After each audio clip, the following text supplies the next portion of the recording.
আসসালামু আলাইকুম ওয়া রাহমাতুল্লাহ।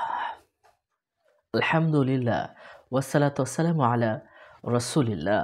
সম্মানিত দর্শক ও শ্রোতা, পবিত্র রজব মাস আসার পরে আমাদের হৃদয়ের মণিকূঠায় ভেসে ওঠে শবে মেরাজের আল্লাহ সুবহানাহু ওয়া তাআলা নিজে স্বয়ং রাসূল করিম সাল্লাল্লাহু আলাইহি ওয়াসাল্লামকে তার কাছাকাছি নিয়ে গিয়েছিলেন।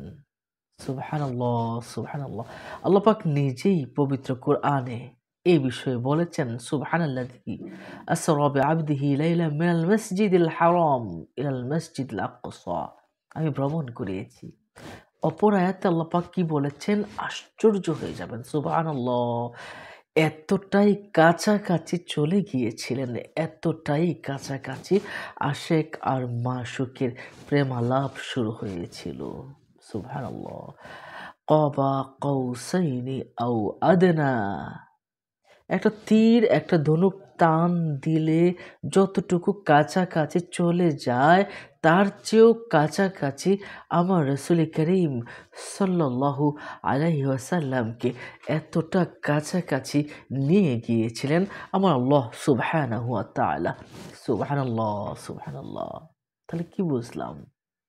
শবে মেরাজ আমি মনে করি পৃথিবীতে রাসূল করিম সাল্লাল্লাহু আলাইহি ওয়াসাল্লাম এর জন্য তামাম নবীন সিদ্দিকিন নবী রাসূল যারা আছে প্রত্যেকের মাঝে শ্রেষ্ঠতম একটা মুজেজা হলো এই মেরাজ। আর এই মেরাজটা হয়েছিল রজব মাসের ২৬শে রজব দিবাগত রাতে, ২৭ রজবে। সুবহানাল্লাহ, সুবহানাল্লাহ। তো আমার নবীজিকে যদি সৃষ্টি করার না হতো তাহলে কিছুই সৃষ্টি হতো না। তাহলে আমরা এই দিনে কি করব? যেহেতু রাসূল সাল্লাল্লাহু আলাইহি সাল্লামকে এই দিনে বিশেষ মর্যাদা দিয়েছেন আল্লাহ পাক এবং এই দিনে নামাজ ফরজ করা হয়েছিল। আমি মনে করি নামাজ আল্লাহর নৈকট্য অর্জনের অন্যতম একটা মাধ্যম। নামাজ পড়া উচিত। নামাজ পড়বেন, দু রাকাত করে যত নফল নামাজ পড়তে পারেন। এটা সবসময়, শুধু এই দিনে নয়, সবে মেরাজের দিনে নয়, আপনি যে কোনো সময়ই নফল নামাজ পড়তে পারেন। এটা অন্যতম শ্রেষ্ঠ একটা ইবাদত। আর রোজা হলো এমন একটা আমল, এমন একটা আমল রোজা, রাসূল করিম সাল্লাল্লাহু আলাইহি সাল্লাম বলেছেন রোজা গুনাহ যেমন মানুষকে একদম শেষ করে ফেলে, আগুন যেমন লাকড়িকে পুড়িয়ে ফেলে, রোজা রাখলে ঠিক তেমনিভাবেই মানুষের গুনাহগুলো পুড়িয়ে ফেলে। সুবহানাল্লাহ, সুবহানাল্লাহ। এজন্য রোজা কিন্তু রাখতে হয়। এখন স্পেসিফিক যদি বলেন যে শবে মেরাজের রোজা কবে রাখবো, এই বিষয়ে দ্বিধান্বিত রয়েছে, মতভেদ রয়েছে। কেউ বলেছে না, মেরাজ বলতে কোনো রোজা নেই। কেউ তো মেরাজ স্বীকারই করতে চায় না। নাউজুবিল্লাহ, নাউজুবিল্লাহ। আমরা বলি কি যে শবে মেরাজ এই রজব মাসে রাসূল সাল্লাল্লাহু আলাইহি সাল্লাম আয়েশা সিদ্দিকা রাদিয়াল্লাহু তাআলা আনহা থেকে এসেছে রাসূলুল্লাহ সাল্লাল্লাহু আলাইহি সাল্লাম রজব মাস আসলে কমপক্ষে 10টি রোজা রাখতেন। অর্থাৎ তিনি রোজা কিন্তু বাড়িয়ে দিতেন রজব মাস আসার পরে, এবং শাবান মাসে তিনি 20টি রোজা রাখতেন, আর রমজান মাসে তো পুরোটা মাসেই রোজা রাখতেন। সুবহানাল্লাহ। তাহলে রজব মাস হলো বীজ বপন, বীজ বপন করবেন, ক্ষেত নিড়াবেন, তারপর রমজানে আপনি ফসল গড়ে তুলবেন। আপনি ক্ষেত নিড়ালেন না, ফসল বপন করলেন না, তাহলে কিভাবে হবে? তাহলে ক্ষেত নিড়ান। আর এই মাসটা হলো রজব মাস, আমলের প্র্যাকটিসিংয়ের মাস। সুতরাং আপনি রোজা রাখবেন, নামাজ পড়বেন, কোরআন তেলাওয়াত করবেন, আমল ইবাদত বাড়িয়ে দিবেন। কি করবেন?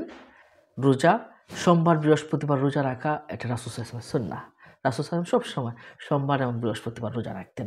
রজব মাস আসলে সোমবার বৃহস্পতিবার রোজা রাখেন, সমস্যা কি? এটা ভালো। রাসূল সাল্লাল্লাহু আলাইহি ওয়াসাল্লাম জিজ্ঞেস করেছিল, সুইলা আন রাসূল সাল্লাল্লাহু আলাইহি ওয়াসাল্লাম ইয়াউমুল ইসনাইন। রাসূল সাল্লাল্লাহু আলাইহি ওয়াসাল্লামকে সিয়াম রমজানের সোমবারের রোজা সম্পর্কে জিজ্ঞাসা করা হয়েছিল, ইয়া রাসূলুল্লাহ আপনি কেন সোমবারের রোজা রাখেন? তখন রাসূলুল্লাহ সাল্লাল্লাহু আলাইহি ওয়াসাল্লাম বলেছিলেন, ফিহি উলিদতু, আমি ওই দিনে জন্মগ্রহণ করেছি, ওমা উনজিলা আলাইয়া, এবং আমার উপর ওই দিনে কোরআন নাজিল করা হয়েছে।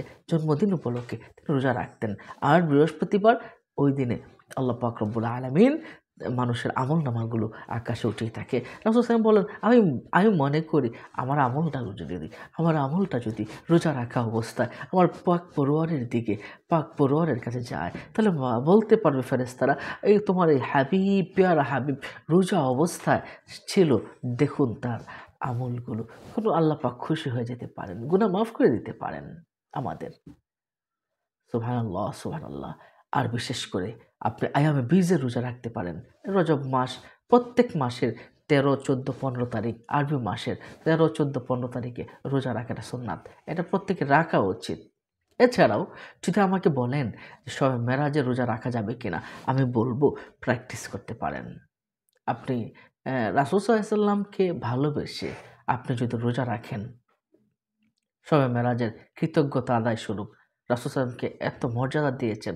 আপনি যদি মনে করেন আমি শবে মেরাজের কৃতজ্ঞতা স্বরূপ একটা রোজা রাখবো, রাখবেন। কেন নয়? রাখতে পারেন, সমস্যা নেই। এতে এটা কোনো খারাপ কোনো কাজ নয়। এটা একটা ভালো কাজ। রজব মাসের রজব মাস আসলেই রাসূল সাল্লাল্লাহু কি করতেন? দোয়া পড়তেন, আল্লাহুম্মা বারিক লানা ফি রজব ওয়া শাবান ওয়া বাল্লিগনা রমাদান। আরেকটা হাদিস শরীফে এসেছে কি জানেন? ইন্না ফিল জান্নাতি নাহার ইউকালু লাহু রজব ওয়া মাউহা আশাদ্দু বিয়াদিন সামা ইয়াওমা রজব সাকাল্লাহু মিন যালিকা নাহার। নিশ্চয় জান্নাতের ভিতরে একটা নহর আছে, একটা নদী আছে। এই নদীটাকে বলা হয় রজব। এটার পানিটা এতটা সাদা, দুধের সেই সাদা, অনেক সাদা, যে ওই পানিটা পান করবে তারাই যারা রজব মাসে রোজা রাখে। সুবহানাল্লাহ, সুবহানাল্লাহ। তো রজব মাস আসলে রোজা রাখবেন। আপনি ২৬শে রজব রোজা রাখতে পারেন, অথবা ২৭শে রজব রোজা রাখতে পারেন, তো ২টা রাখতে পারেন, অথবা আপনার ইচ্ছা মোতাবেক রাখতে পারেন। অনেকেই বলেছেন না রোজা নাই, আপনি এমনিতে রোজা রাখতে পারেন, যে আমি এমনি রোজা রাখলাম, প্রিয় নবীকে ভালোবেসে আমি রোজা রাখতে পারেন। অনেকে এটা বেদাত বলেছেন, অনেকেই এটাকে জায়েজ না জায়েজ ফতোয়া দিয়েছেন। আমি মনে করি আপনি রাখতে পারেন, কোনো সমস্যা নেই। এতে করে কোনো খারাপ কিছু হবে না। এটাও হয়তো আল্লাহ পাক এই উসিলায় আমাদের গুনাহগুলো মাফ করে দিতে পারেন। একটু একটু চিন্তা করুন তো, প্রিয় নবীজি মেরাজে গিয়েছেন আর আমরা খুশি নই কি? হ্যাঁ? আমার আমার আবু বকর সিদ্দিক রাদিয়াল্লাহু তাআলা আনহু, তিনি পেয়ারা একজন সাহাবী ছিলেন।